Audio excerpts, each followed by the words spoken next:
Peace, y'all. May 17, and the boys are here, and they're going to town. They came in, Al on one side, Patrick on the other side, started peeling the old sticker off, and then going to town. I mean, they're tag teaming this bad boy, and Patrick is going to town, right? He is taking a razor blade and scraping every little high spot on everything. And look at this. I mean, this is the first little set of stuff that he did.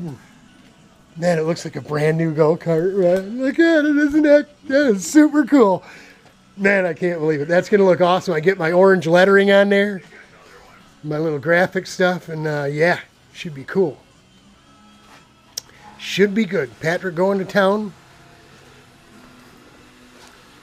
Got the whole kit here, and like I said, it's just a plain blue. You get a little piece, so we take it out in the sun.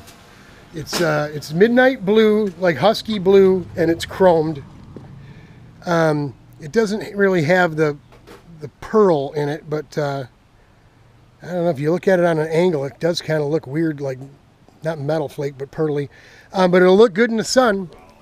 It'll look really good in the sun, and can't believe just how much that one pot has changed, just being so dark blue. But we get some color on there, our red and orange from our Repsol.